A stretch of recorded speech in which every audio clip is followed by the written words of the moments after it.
ज्ञान के भंडार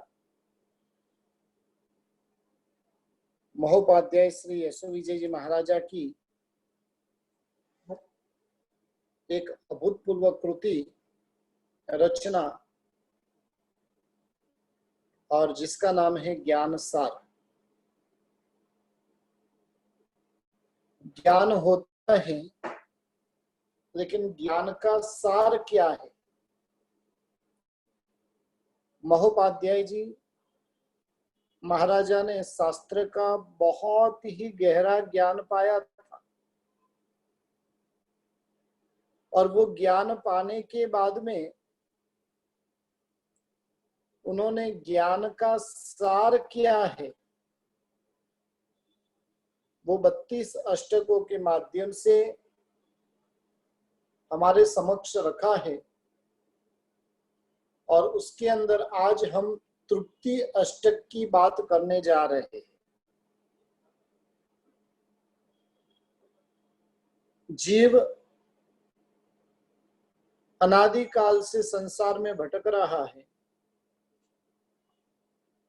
लेकिन संसार में भटकते भटकते अनेक भोग सुखों को भुगतते हुए भी उसे तृप्ति हुई नहीं। तृप्ति यानी क्या?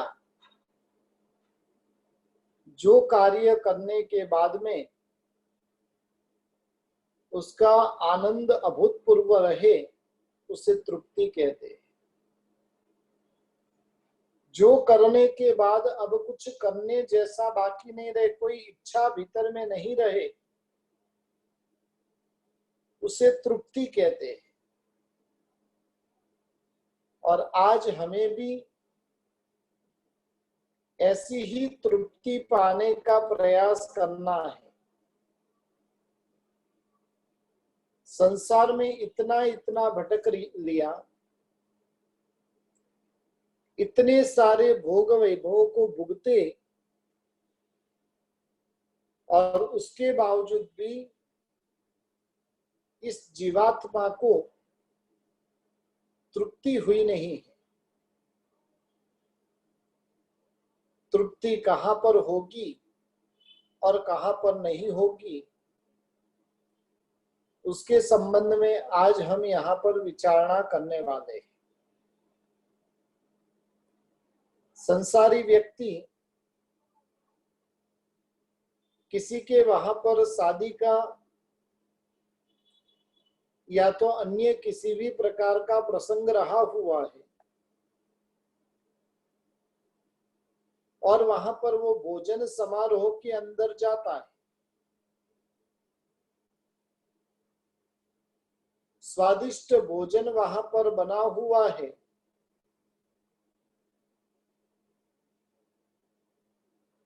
सौ प्रकार की व्यंजने आइटमें वहां पर बनी हुई है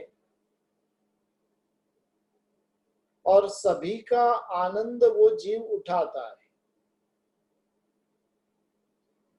सौ द्रव्य खाने के बाद भी उसे तृप्ति नहीं होती है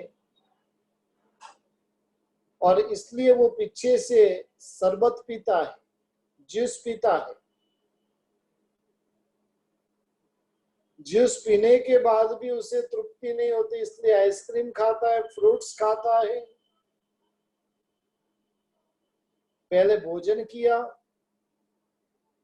जूस पिया, आइसक्रीम खाया, फ्रूट्स खाया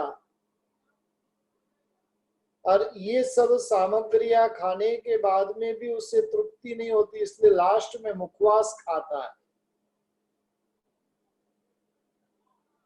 और इस प्रकार से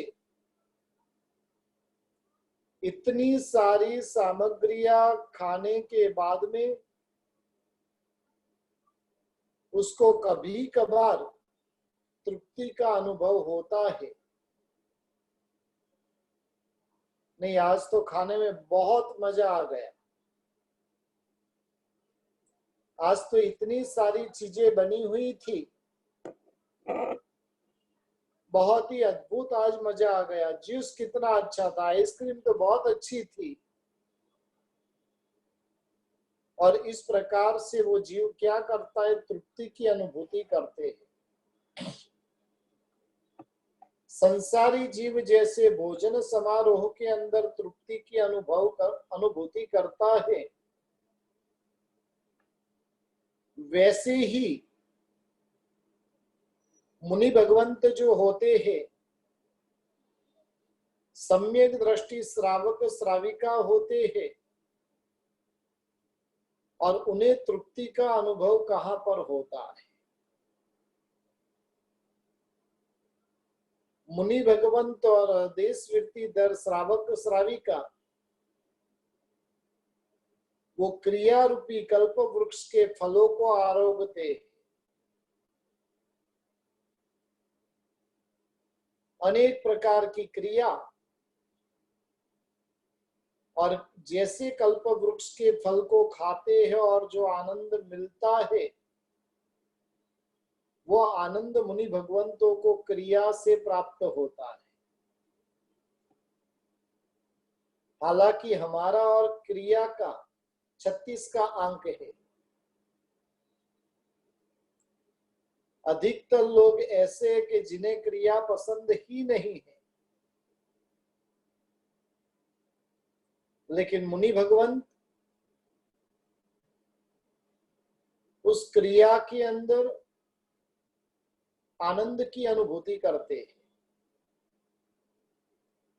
सम्यक दृष्टि श्रावक श्राविका उस क्रिया के अंदर आनंद की अनुभूति करते हैं। महसाणा की यशो विजय जी संस्कृत पाठशाला की जिन्होंने स्थापना की, और वो वेणीचंद सुरचंद भाई रोज के लिए प्रतिक्रमण करते थे, और खाली प्रतिक्रमण में उन्हें वंदित्व बोलने में 48 मिनट लगती थी। क्रिया की रुचि, क्रिया का आनंद, और क्रिया करते करते उसको तृप्ति की अनुभूति होती है। नहीं, आज बहुत मजा आ गया, आज बहुत आनंद आ गया क्रिया में। और ऐसी तृप्ति, यानी क्रिया रूपी जो कल्प वृक्ष के फलों को जो खाते हैं, हमने कभी ऐसे फल खाए हैं?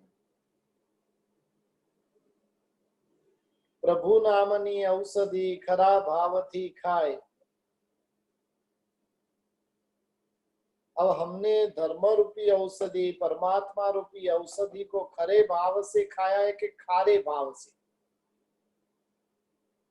खरा और खारा में एक मात्रा का ही फर्क है। खाना बहुत टेस्टी बना है, वो खरा भाव है, और खाने में थोड़ी सी नमक की मात्रा अधिक हो गई, अब खारा हो गया। हमारे धर्म क्रिया में भाव खरे भाव है कि खारे भाव है? यदि खरा भाव है तो मोक्ष का कारण बनेगा, खारा भाव है तो संसार का कारण बनेगा।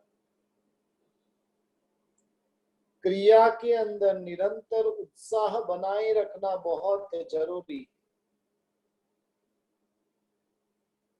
और इसलिए श्रावक श्राविका मुनि भगवंत सम्यक दृष्टि आत्मा जो होती है, वो क्रिया रूपी कल्प वृक्ष के फलों को खाती है। जैसे वहां पर जूस पीता है, वैसे ही यहाँ पर हमारी आत्मा ज्ञान रूपी अमृत का पान करती है। ज्ञान रूपी जो अमृत है, वो जो पीता है, उसे किसी भी प्रकार की चिंता रहती नहीं। ज्ञान जो है वो निरंतर हमारी रक्षा करता है। ज्ञान जो है हमें निरंतर पापों से बचा कर रखता है। ज्ञान हमें दुर्भावों से, अभावों से बचा कर रखता है। इसलिए मुनि भगवंत जो होते हैं वो ज्ञान रूपी अमृत का पान करते हैं। हमारी रुचि पढ़ने में नहीं होने के कारण हमें पढ़ना अच्छा नहीं लगता है। लेकिन कभी उपाश्रय में जाकर देखिए, पूरे दिन भर स्वाध्याय के अंदर डुबकियां साधु संत लगा के रखते हैं। हम अमुक अभ्यास हो जाता है फिर तृप्ति मान लेते हैं। साधु संत 70 साल के हो गए, 80 साल के हो गए, 90 साल के हो गए, फिर भी वो क्या करेंगे? पढ़ते ही रहेंगे और निरंतर उस अमृत का पान वो करते रहते हैं। फिर बता रहे कि समता रूपी मुखवास को खाते। मुखवास में भी बहुत सारी वैरायटी होती है। मुनि भगवंतों का देश वृत्ति दर आत्माओं का भोजन क्या रहा हुआ है। अब हम सोचने जाए हमें आनंद किस में मिलता है, बाह्य भोजन में कि आंतरिक भोजन में? महोपाध्याय यशो विजय जी महाराजा ने हमें दोनों प्रकार के भोजन बताए। बाहर के भोजन के लिए तो हम भिखारी बनकर हर एक जगह पर मांगते रहते हैं और वास्तव में आज के जो खाने के जो फंक्शन होते हैं, प्रीति भोज आदि के कार्यक्रम होते हैं, वहां पर भिखारी बनकर हमें जाना पड़ता है। भिखारी जैसे प्लेट लेकर मांगता है वैसे हम भी मांगते हैं। और कमनसीबी कितनी बड़ी, देने वाले कौन? जो भिखारी जैसे लोग होते वो हमें देते और उनके हाथ से हम खाते। कितनी बड़ी विषमता है। अभी भी हमें ये भोजन अच्छा लगता है, क्रिया रूपी, ज्ञान रूपी, समता रूपी भोजन अच्छा लगता है। दोनों में से कौन सा भोजन अच्छा लगता है वो अपने आप को पूछना है। जैसे इतने सारे द्रव्य खाने के बाद में उससे कुछ तृप्ति की अनुभूति होती है, वो तृप्ति भी परमानेंट नहीं है, 2-4 घंटे के लिए। कहीं पर भी रिसेप्शन में जाकर भी खा के आ गए, कितने घंटे की तृप्ति? 1 बजे खाया तो 5-6 बजे तक तृप्ति, फिर तो अब भूख लगनी शुरू हो जाती है। लेकिन जो क्रिया रूपी कल्प वृक्ष के फल को खाता है, ज्ञान रूपी अमृत को पीता है और समता रूपी मुखवास को जो चखता है, उसे परम तृप्ति का अनुभव होता है। कभी कभार ये अनुभव भी करने जैसा है। कुछ नहीं करते हुए भी आत्मा को अपूर्व आनंद की प्राप्ति होना, वो तृप्ति की भूमिका है। साधु संतों के पास में भोग योग्य किसी भी प्रकार की सामग्री उनके पास में नहीं है। साधु संतों के पास में जिससे हम सुख की प्राप्ति करते हैं, वैसे सुख के साधन एक भी साधु संतों के पास में नहीं है, और फिर भी वो मस्ती से जीते हैं, आनंद से जीते हैं। उसका कारण यही है कि वो क्रिया रूपी, ज्ञान रूपी, समता रूपी निरंतर भोजन करते रहते, और जिसके कारण उनकी आत्मा के अंदर असीम तृप्ति होती है। और इसको जो खा लेता है, इसको जो पी लेता है, उससे और कुछ खाने पीने की इच्छा अब उसके भीतर में बसती नहीं। विषयों की जो द्वारा जो तृप्ति होती है वो अल्प समय के लिए होती है। आत्म गुणों से जो तृप्ति होती है वो कायम के लिए रहती है। ज्ञानी भगवंत को जो तृप्ति होगी,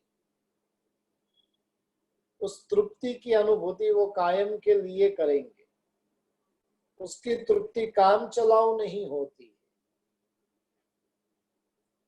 ये हमारा भी जो स्वाध्याय चल रहा है, हमारा प्रवचन नहीं है, स्वाध्याय है। देशना तीर्थंकर देवों की होती है। प्रवचन जो होता है वो गुरु भगवंतों का होता है, और हम तो स्वाध्याय कर सकते हैं, हम तो मीटिंग कर सकते हैं, प्रवचन नहीं कर सकते। खाली लोच करवा दिया तो प्रवचन का अधिकार प्राप्त नहीं होता है। उसके लिए बहुत सारी लायकात प्राप्त करनी पड़ती है, योग्यता प्राप्त करनी पड़ती है, और वैसी योग्यता जब प्राप्त होती है तब जाकर प्रवचन का अधिकार प्राप्त होता है। यहाँ पर जो तृप्ति होती है ज्ञान के माध्यम से, वो तृप्ति कायम के लिए। मैं मेन बात बता रहा था कि ये जो हम श्रवण कर रहे हैं, ये जो स्वाध्याय कर रहे हैं, उसको खाली खाने तक ही सीमित नहीं रखना है। इसको बारंबार पाचन करने की प्रक्रिया करते रहना है। 32 अष्टक की जो अपने भीतर में चिंतन करेगा, 32 प्रकार के जो अष्टक है, और उसका अपने भीतर में चिंतन, मनन, उसका स्वाध्याय, उसकी अनुप्रेक्षाएं, और ये सब होती जाएगी, वैसे वैसे आत्मा को तृप्ति की अनुभूति होती जाएगी। ये खाली सुनने के लिए नहीं, सुनाने के लिए तो दुनिया में बहुत से लोग बैठे हैं। ये सिर्फ सुनने के लिए नहीं है, लेकिन भीतर में उतारने के लिए। पानी जब तक घड़े के भीतर में उतरता नहीं है, तब तक घड़े का पानी ठंडक देता नहीं है, ठंडा बनता नहीं है। ज्ञान की बातें जब तक भीतर में उतरती नहीं है, तब तक वो बातें हमें तृप्ति दे सकती नहीं है। कई लोग हैं वो बुक में लिखने का काम कर रहे, कई लोग हैं वो सुनने का काम कर रहे, कोई कोई लोग हैं उसको दिमाग में बिठाने का काम कर रहे, और 100-150 में से 1-2 जन ऐसे रहेंगे कि जो अंतर आत्मा में उतारने का प्रयास कर रहे होंगे। जो अंतर आत्मा में उतारने का प्रयास करते हैं, उन्हें इस ज्ञान सार के द्वारा तृप्ति प्राप्त हो सकती है। जीव के द्वारा षड रसों का आस्वादन कर कर जो तृप्ति होती है, उससे भी अनंत गुणा अधिक तृप्ति शांत रस के आस्वादन के द्वारा होती है। जो क्रिया रस, जो ज्ञान रस और जो समता रस, और तीनों रसों का त्रिवेणी संगम, उस संगम का नाम है शांत रस। हम शांत है कि अशांत है, सुनते सुनते भी अनेक प्रकार के विचार चले तो समझना कि अशांत है। मुझे बोलते बोलते भी समझ लो कि भाई अनेक प्रकार के विचार चलते रहे तो मैं अशांत हूं। जो शांत रस का आस्वादन करता है, अब किसी भी प्रकार के संकल्प, विकल्प, विचार उसके भीतर में होते नहीं है। और वैसे शांत रस का जो आस्वादन करता है वो अतीन्द्रिय होता है, वो अलौकिक होता है, वो सबसे बढ़ चढ़कर होता है।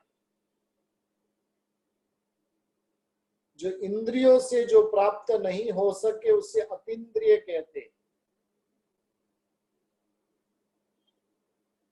कभी कभार हमें इस प्रकार के सुख की प्राप्ति होती है कि वो सुख अतीन्द्रिय होता है।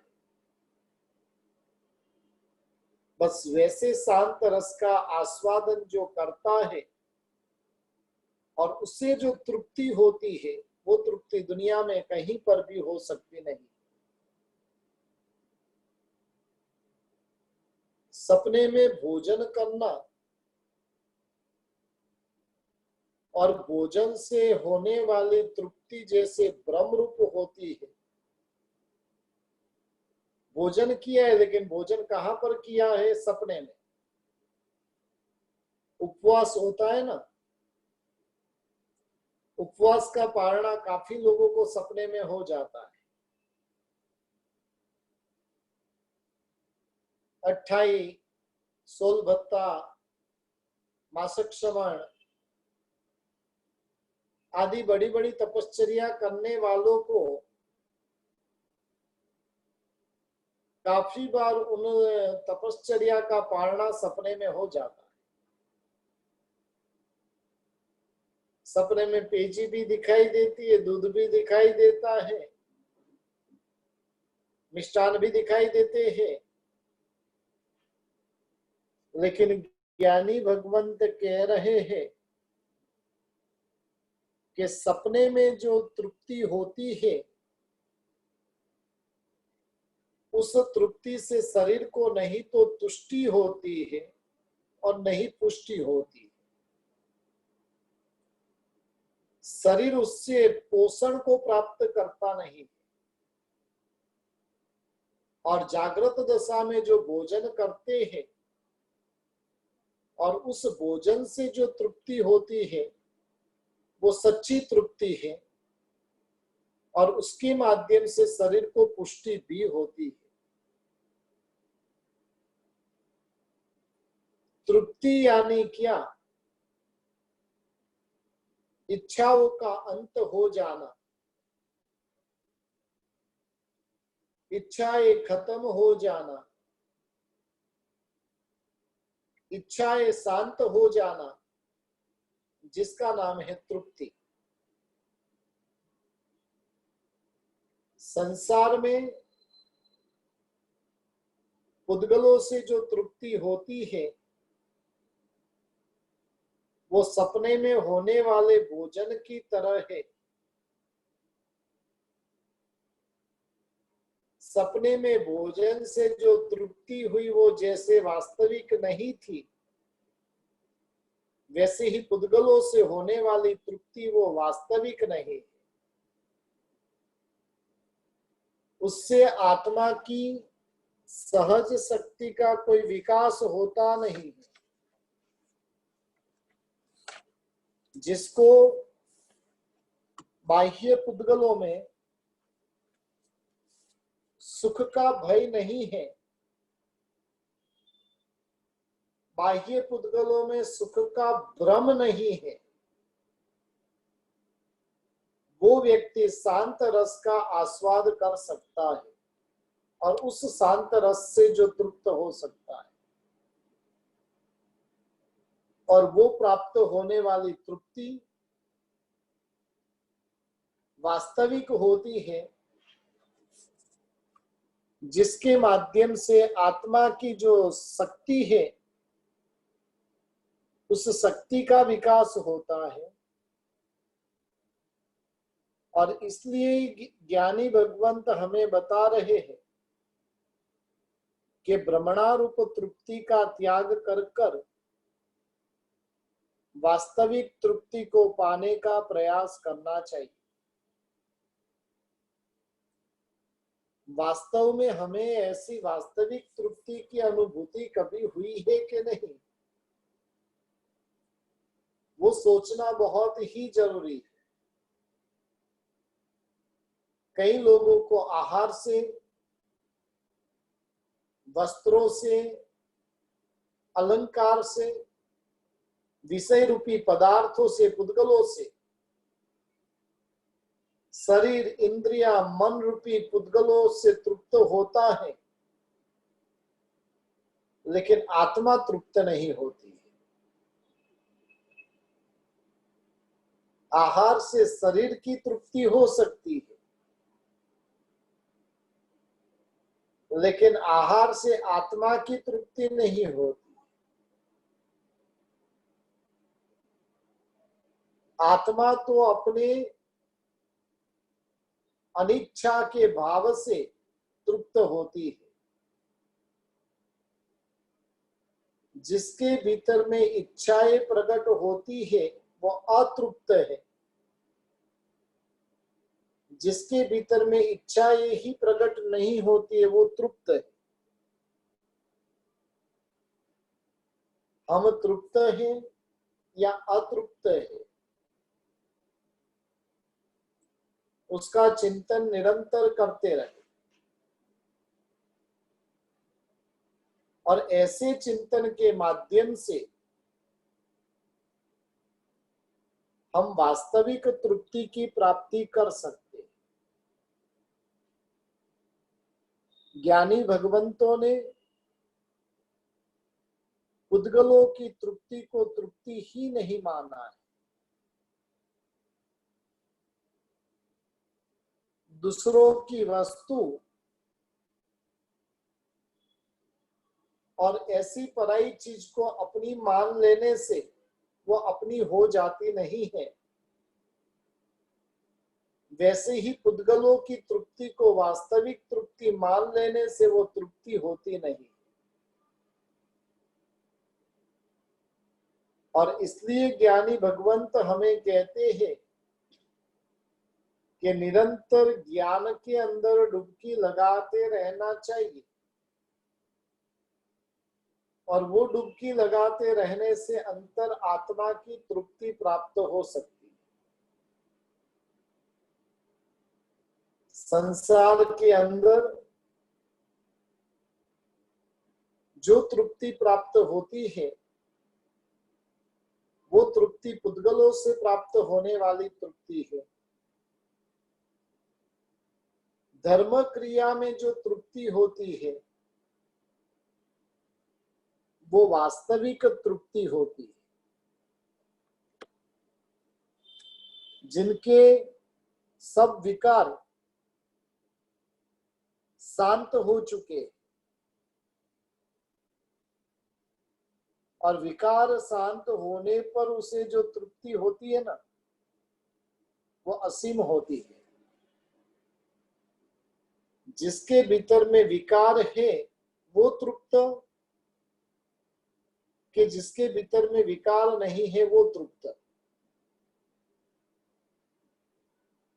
विकार है वो क्या करेगा?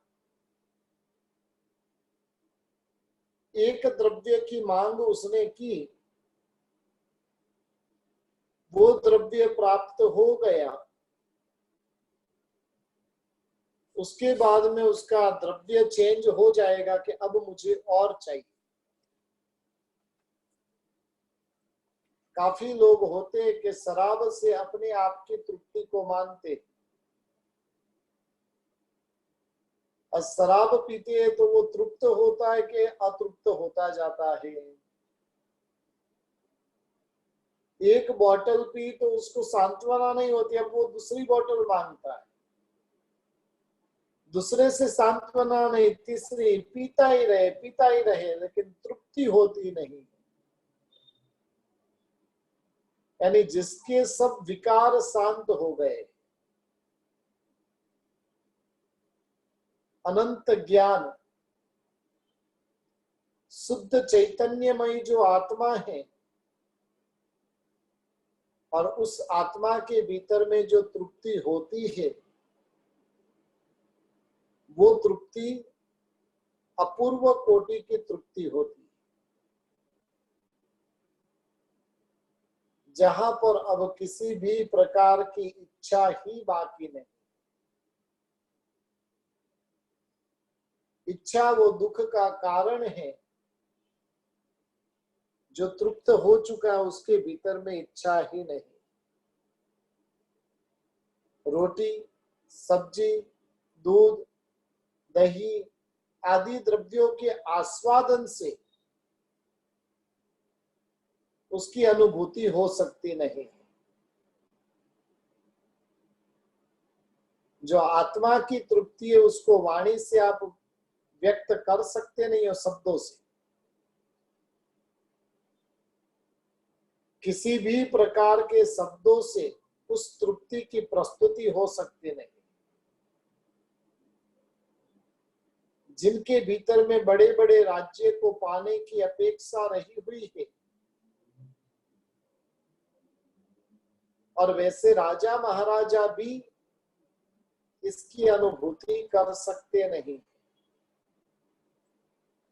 ऐसे लोगों को तो इस तृप्ति को पाने की अभिलाषा होनी, वो भी बहुत दूर की बात है। लगभग संसार के लोग इस प्रकार की तृप्ति को जानते ही नहीं है। वो तो एक ही मानकर चलते हैं, तृप्ति जो होती है वो पुद्गलों से होती है। भोजन की भूख लगती है, ज्ञान की भूख लगती नहीं है। और जब ये आत्मा के गुणों की भूख लगनी शुरू हो जाएगी, तब आत्मा को एक अभूतपूर्व तृप्ति उसके भीतर में होगी। दुनिया में कहा जाता है, जैसा अन्न होता है और उस अन्न के अनुरूप डकारे आती है। यदि मीठा भोजन किया है तो मीठी डकार आएगी, यदि तीखा भोजन किया है तो डकारे भी तीखी तीखी आएगी। जैसा भोजन है और उस भोजन के अनुरूप उसकी डकारें होती है। यानी जो पुद्गलों से जो तृप्त होने की बात करते तो उसको डकार भी कैसी आएगी, उस स्वरूप में आएगी। पुद्गलों से, विषय अभिलाषों से जो तृप्ति करना चाहता है, तो उसको जो डकार आएगी वो जहर की डकार आएगी। और वो डकार, वो तृप्ति उसे क्या करेगी, तो कि अनंत दुखमय संसार के अंदर दुर्गतियों की उसको भेंट दे देगी। जो पुद्गलों में तृप्ति मानते हैं, जो विषय वासना में तृप्ति मानते हैं, वो जीव 84 के चक्कर में अपना परिभ्रमण बढ़ाने की सोच रहा है। वस्तु के सच्चे स्वरूप से, सच्चे बोध से, सच्चे बोध रूपी ज्ञान से जो तृप्ति होती है, वो तृप्ति वास्तविक तृप्ति है। धर्म ध्यान से, शुक्ल ध्यान से जो तृप्ति होती है, वहां पर डकारे भी आएगी तो अमृत की डकारे आएगी। जो जैसे ध्यान में रहता है उस हिसाब से उसकी डकारे होती है। आर्त ध्यान में रहा है तो दुर्गति रूपी डकार आएगी। धर्म ध्यान में रहा है तो सदगति रूपी डकारे आएगी।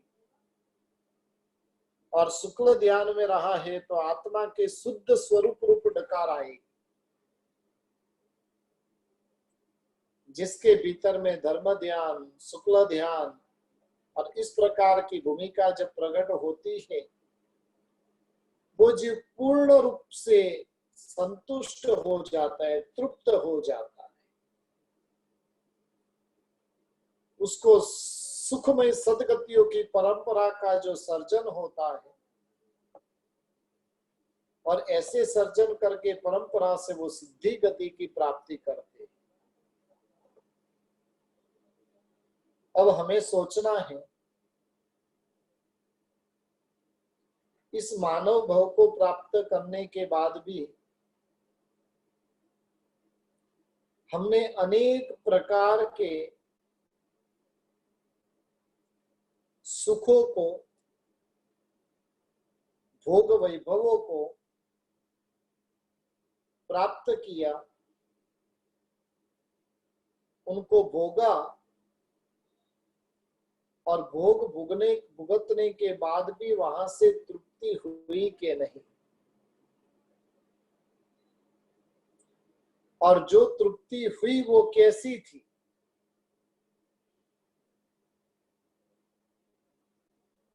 टेम्पररी थी कि परमानेंट थी? परिणति जो जगती है वो परिणति अनेक प्रकार की होती है। एक जड़ मूल से परिवर्तन करने वाली होती है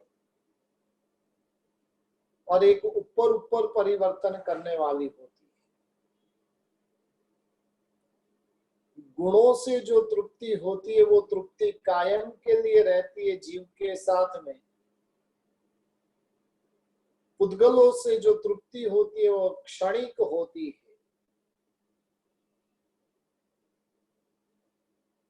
हमें भी अपने जीवन के अंदर वास्तविक तृप्ति को पाने का प्रयास करना है। अपने जीवन के अंदर ज्ञान, ध्यान, साधना, तप, त्याग आदि से प्राप्त होने वाली तृप्ति को पाना है। और ऐसी तृप्ति को जो पाता है उसके लिए अब अतृप्त कुछ होता ही नहीं। इंद्र महाराजा 6 खंड के साम्राज्य को भुगतने वाले चक्रवर्ती वगैरह, 3 खंड के साम्राज्य को भोगने वाले वासुदेव वगैरह, अनेक प्रकार के राज्यों का उपभोग करने वाले राजा वगैरह, अनेक प्रकार के रिद्धि सिद्धि के भोक्ता, ऐसे रिद्धिवान मनुष्य वगैरह जो विषयों का उपभोग करते हैं, लेकिन फिर भी उनकी विषयाभिलाषा कभी शांत होती नहीं।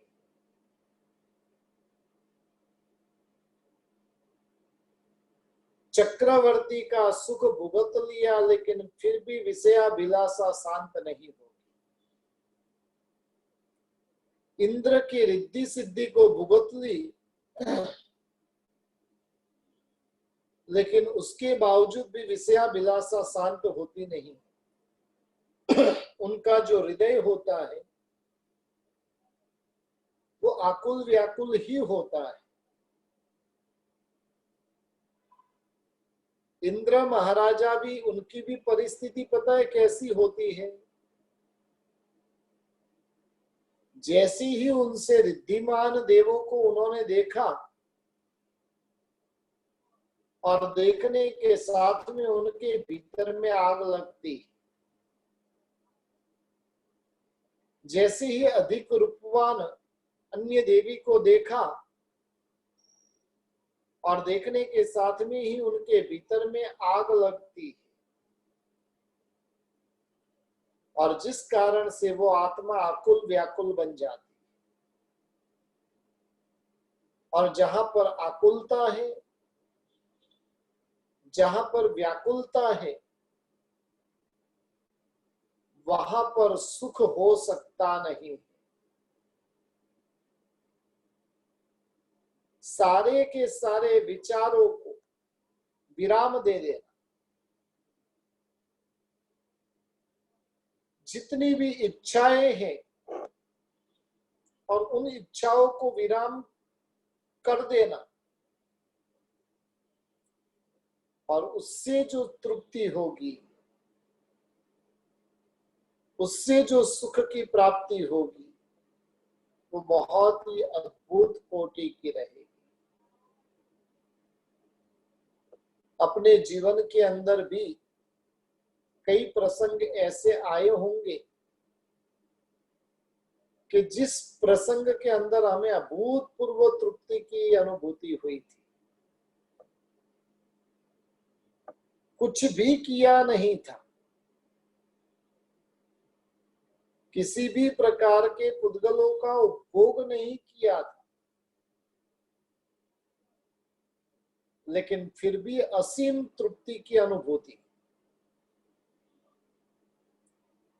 और वो अनुभूति, वो वास्तविक तृप्ति है। और वैसी जो अनुभूति है वो ज्ञान से होती है, समता से होती है, क्रिया से होती है। और ऐसी क्रिया, ज्ञान, समता आदि के माध्यम से हमें इस प्रकार की तृप्ति को पाने का प्रयास करते रहना है। ज्ञान जो होता है वो सभी प्रकार के संकल्प विकल्पों को खत्म कर देता है। नहीं उसके जीवन में आदि रहती है, नहीं व्याधि रहती है, नहीं उपाधि रहती है, और सब प्रकार की आदि व्याधि उपाधि आदि से उसका छुटकारा हो जाता है। क्यों? वो तृप्त है। और तृप्त है, उसके साथ में कुछ गलत कार्य भी कर दिया तो उससे कोई चिंता होती ही नहीं है। उस और उसका ध्यान जाए तो उससे चिंता ना, उस और उसका ध्यान ही नहीं होता है। और ऐसे संकल्प विकल्प, आकुलता व्याकुलता आदि व्याधि उपाधि आदि नहीं होने के कारण वो जीव सुखी होता है। लोक में एकमात्र वैसे जीव जो है वो सुखी है।